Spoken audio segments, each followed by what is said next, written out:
Yes, I know. Another Spence Crawford video, but you're gonna get a plethora of these videos. Because I be on this social media from time to time, and I scroll and I see a lot of things that boxing fans tend to say in the community. What fans are talking about, how they feeling. And when I look at Errol Spence fans, and there's a lot of trolling all over the fucking internet. But when I look at the Spence fan base, and I'm a Spence fan too, you know what I'm saying? I mean, contrary to popular belief, I wouldn't talk about Spence. I wouldn't call him the big fish if I didn't like the guy. But when I go on the internet, I see a lot of trolling and nobody explaining how Errol Spence is going to break Terence Bud Crawford. How's he going to do it? I mean, I can tell you many ways Crawford can win a fight. Actually, I got Crawford winning a fight. It ain't going to go longer than 10. But I've been thinking this whole time, how could Errol Spence, the big fish, beat Terence Bud Crawford? I mean, nobody on the internet seemed to be able to tell me. Everybody got trolls and memes and he's going to break them and, you know, do all this other stuff, right? I mean, but how are you going to break him? Because when I hear the word break, I think, I'm going to break you. Like Bane from Batman. I'm thinking you're going to break his back like you Bane or something. Or you're not answering the bell when the next round comes. Or you're sitting on the stool. You broke his will to fight. Prior to your Dennis Ugas, who got stopped by the doctors because of his eye swelling, Errol Spence beat him up pretty bad. Prior to that, though, Errol Spence hasn't got a knockout in years. He hasn't broke anybody in years. He hasn't broke the lightweight version of Mikey Garcia. He hasn't even broke him. I mean, so how is he going to break Terence? I think it all sounds good for promotion. It sounds good for promotion. But is it practical in there with a guy like Terence Bud Crawford? That is yet to be seen. I think Errol Spence Jr., and I said this before, but I'll say it again because I'm on camera. His best chance in dealing with a guy like Crawford is going there and give it his all. Yes, I know that's simple. I know that sounds cliche, but I'm being serious. Stylistically, Crawford's a nightmare. He can punch with both hands. He's the more athletic guy. He has more agility, more speed. One may say he's the smarter fighter in the ring, etc., etc., etc. Only advantage Spence probably has is the size and maybe durability. One may say he's going to be the more durable guy because he's the bigger guy, naturally. But outside of that, what chance does he have to beat Terence Crawford? Go break him, right? How you going to break Terence Crawford if you can't land no punches?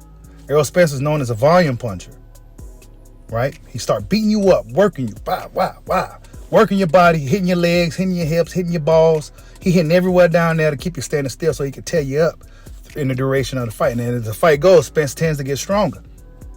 But is he in there with a guy like Crawford, who's going to be arguably the most craftiest guy he's faced, the smartest guy he's faced, arguably the hardest puncher he's faced? Will that same approach work? Will that same traditional Errol Spence textbook approach work for Terence Crawford? I don't know. But what I will say is that Errol Spence must give it his all in this fight. He must be in the best shape of his life.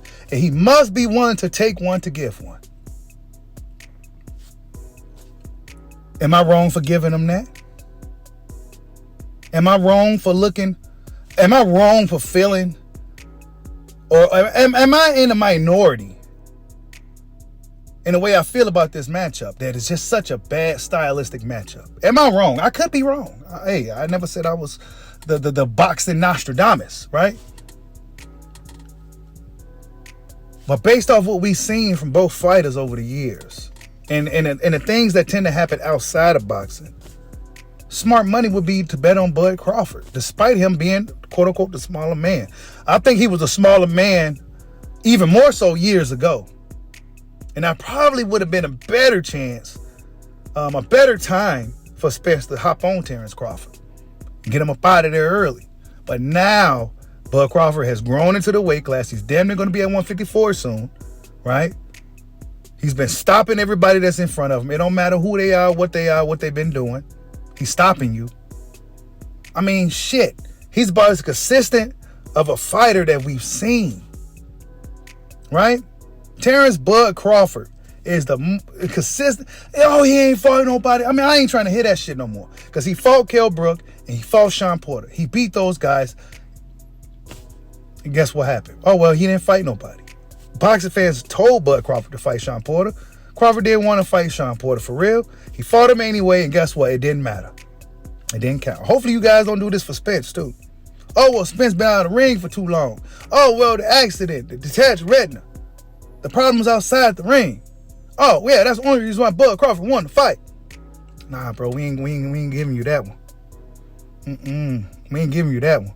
So if Terence Bud Crawford gets the job done July 29th, I ain't trying to hear no excuses. But much respect to both fighters, man. Much respect to both fighters. I like talking about this fight. I'm sure you guys like talking about it too. It's just, this is a really great time for boxing fans, man.